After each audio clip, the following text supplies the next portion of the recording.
estamos acá hoy día, 3 de noviembre del año 2012, en la ciudad de Los Ángeles, específicamente en la Casa Beñat, celebrando la Jornada Nacional de Ambientes. Una experiencia que hasta el momento ha sido maravillosa, el tiempo también nos ha acompañado. Hasta el día de hoy ya llevamos una serie de rollos, hemos compartido, entre otras cosas, experiencias o buenas prácticas de distintos secretariados diocesanos, de zonas también, oficinas regionales. Y teníamos nosotros un invitado especial, que es nada menos que Gilberto Beraldo, sacerdote, presbítero brasileño, para los entendidos del cursillo muy conocido, para los que somos más nuevos, alguien que es necesario conocer. Así que bueno, agradeciéndole primero que nada su visita a Chile, padre, preguntarle lo obvio, y para que lo conozcan pensando en estos cursistas nuevos que son al final los que se conectan, los que ven estos videos por internet. ¿Quién es Gilberto Beraldo? Bueno, yo soy sacerdote hace 54 años. Hablando ahora de cursillos, en mi diócesis yo fui vicario general, trabajé mucho después de 10 años de sacerdocio me invitaron a un cursillo en São Paulo. En aquel tiempo se empezaba el movimiento, el obispo me dice, pues vaya, y yo estaba en un momento crítico de la vida sacerdotal. Había 10 años, como se dice de un matrimonio que después de 7 años tiene una crisis, estaba después de 10 años. Me fui al cursillo más o menos por curiosidad y tal, y me quedé encantado con el cursillo, no solo por en el 54 de São Paulo, 5 años después de empezar el movimiento en Brasil, así que estaba en los comienzos, había gente de alta categoría, de todas partes de Brasil. Me encantó en el cursillo la misión del laico. Interesante eso, que desde el inicio me fijé en eso, pero yo entendí el laico mucho más como un colaborador del párroco, que venía a hacer la lectura los domingos, y eso, cuando volví a mi diócesis, envié a cursillos los 3 más pecadores de la ciudad, porque dice, cuando regresa viene aquí delante del altar a hacer la lectura, va a hacer un impacto en el pueblo y tal. Y así fue. En los primeros años yo trabajé mucho con eso, con el laico sirviendo al altar, en fin, a la parroquia, y esto era bueno. Pero después fui descubriendo otra misión del laico, que no solo aquella de servir el altar o el sacerdote. Y con eso, en 1970, empecé a participar en el Secretariado Nacional. Me llamaban, yo iba a las asambleas, al cursillo de cursillos. En 75, la Conferencia Episcopal me nombró el asesor nacional del movimiento, porque el anterior era un sacerdote español que había introducido el movimiento en Brasil, Padre Pablo Cañeles, y quería un brasileño que le diera seguimiento, ¿verdad? Entonces la CNBB me nombró, y así 3 en 3 años siempre venía esa nombración. Así que durante 35 años yo fui asesor. De 30, ya fui asesor nacional del movimiento en Brasil. He participado de todos los encuentros, tanto nacionales, cuanto internacionales, cuanto mundiales. En 1970 fui a Mallorca para un encuentro mundial. En 74 hice parte de los que redactaron ideas fundamentales. Eran 7 países y 14 representantes, juntamente con Bonini en aquel tiempo. Estuve en todos los encuentros. Y fui nombrado también, es que Brasil fue elegido como sede del organismo mundial desde 2002 a 2006. Y en este tiempo completamos el estatuto canónico que había empezado Alemania. Nosotros, yo particularmente, fui a Roma unas 4 o 5 veces para tratar de este asunto del estatuto. En fin, he trabajado así con el movimiento, buscando que el movimiento en Brasil se aculturase. ¿Qué quiere decir eso? Que no es que olvidase sus orígenes, pero que estas orígenes fueran adaptadas, digamos así, a la mentalidad y a la Iglesia de Brasil, sin perder el carisma, sin perder su finalidad, que la Iglesia brasileña siguiéramos la iglesia brasileña en sus pasos, que es una iglesia muy dinámica, muy presente en el tiempo de nuestros tiempos, ¿verdad? Entonces así fui trabajando y al final, en 2006 entregamos el estatuto reconocido por la Santa Sede y con eso continué mi trabajo y hace 3 años la Conferencia Episcopal ha nombrado otro asesor nacional y yo estoy como ayuda, como ayudante, digamos así, como está de medio pollo, como auxiliar del asesor nacional. Sí, padre, a mí me gustaría preguntarle algo que siempre hablamos y chocamos siempre. Ideas fundamentales. Venía de España porque yo lo escuché que se habían juntado varios países a redactar lo que eran las ideas fundamentales. Sí, ideas fundamentales surgió en el Encuentro Mundial de Mallorca en 1970. A este encuentro estuve yo también como representante de un grupo de Brasil. Y este grupo, este encuentro nacional, eligió 7 países para redactar un libro que se llamara Ideas Fundamentales. É assim que em 74 nos reunimos em Mallorca e hicimos o texto que já havia sido enviado previamente. Hicimos o texto que foi editado por Venezuela, la ediciones Trípode. E então começou por allá Ideas Fundamentales, que aprobada previamente por el Encuentro Mundial, que fue en 1972, si no me falla, ¿verdad? Es interesante, o sea, interesante conocer la génesis, digamos, del movimiento, sí.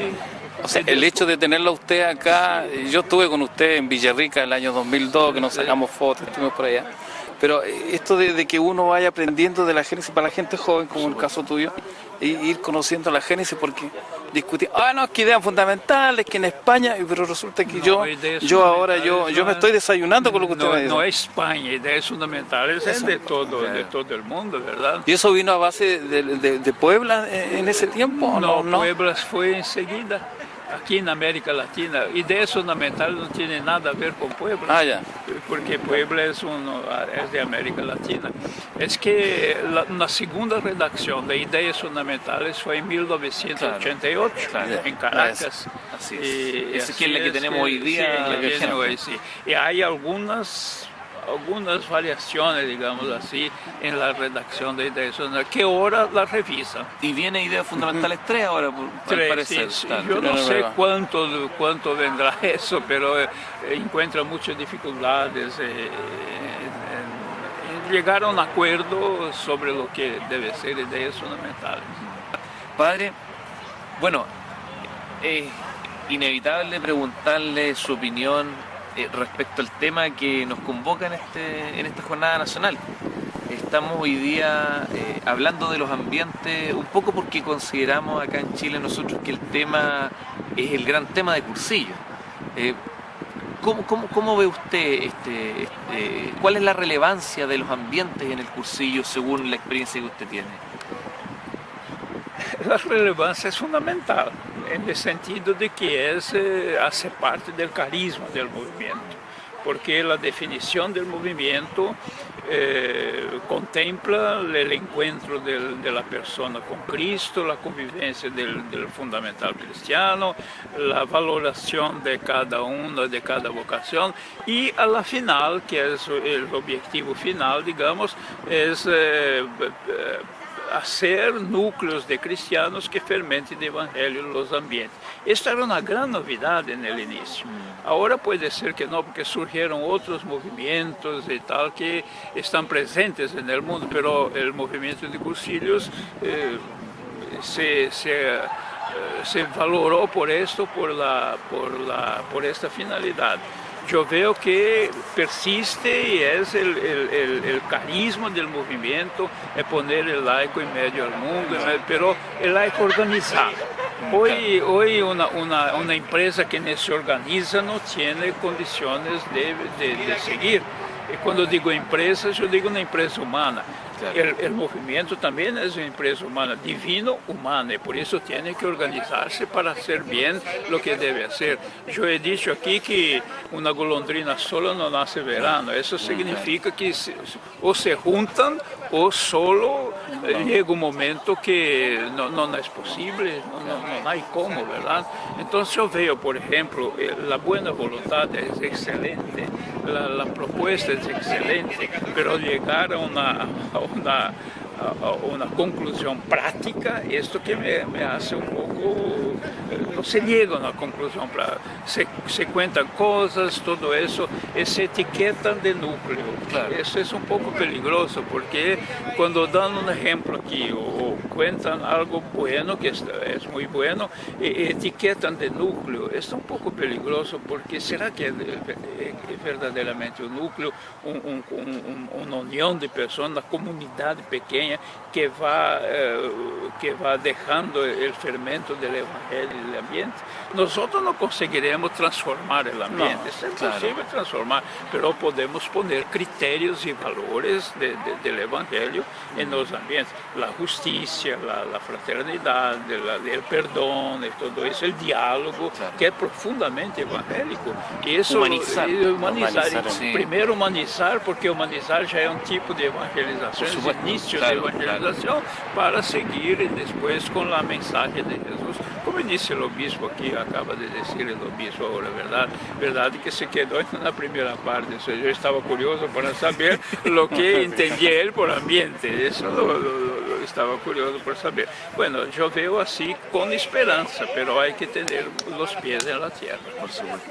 Mucho más concreto. Padre, el cursillo ya no es un niño, si pudiéramos personificarlo. El movimiento tiene ya varios años, si podemos hablar desde el primer cursillo propiamente tal, del año 49 o quizá un poco antes, del 44, cuando aparece el estudio del ambiente.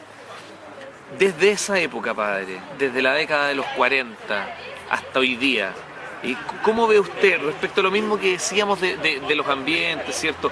De eso que es propio del carisma del MCC? ¿Cómo ve usted al movimiento en la iglesia, a nuestra edad, digamos? Hay dos momentos, me parece, momentos, digamos, geográficos.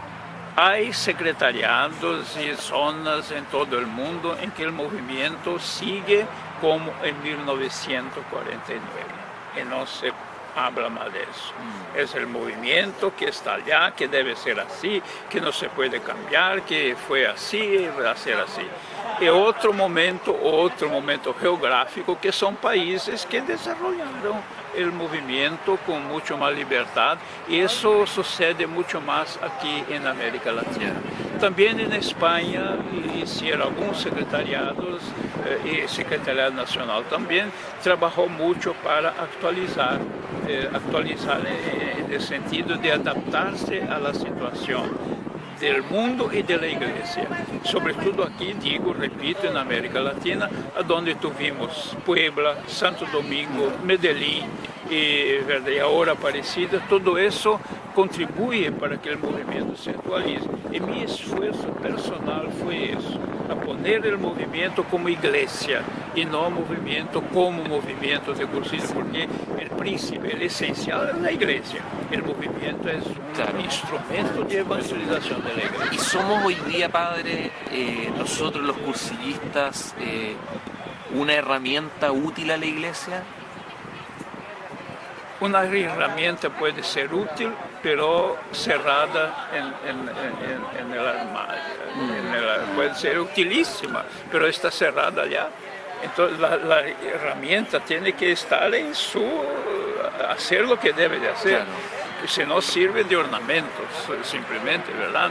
Entonces yo creo que falta un poco esta utilización, vamos a decir así, de la herramienta con los cristianos, los cursilistas, que no solo son cursilistas, pero que son discípulos misioneros de Jesús.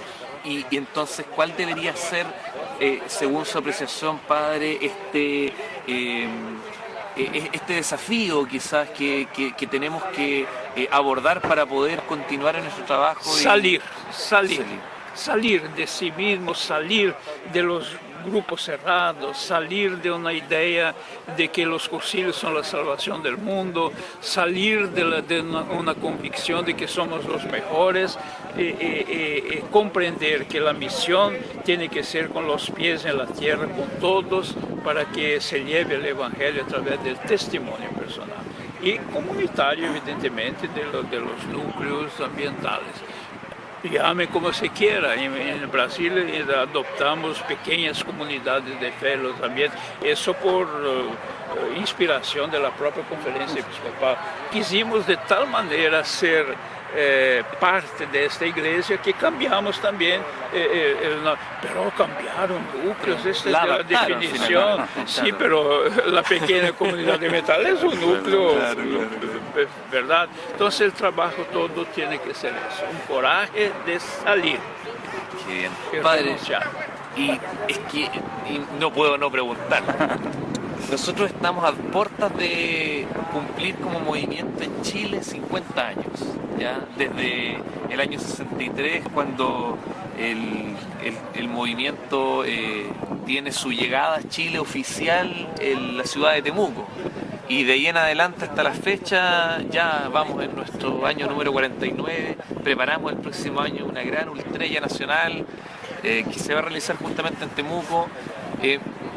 Usted, con la cantidad de tiempo que lleva en el movimiento, que ha sido parte importante de este movimiento, seguramente puede desde afuera tener una perspectiva de cómo nos vemos nosotros, el cursillo de Chile, el MCC Chile, afuera, cómo se ve nuestro aporte al movimiento. ¿Cómo nos ve?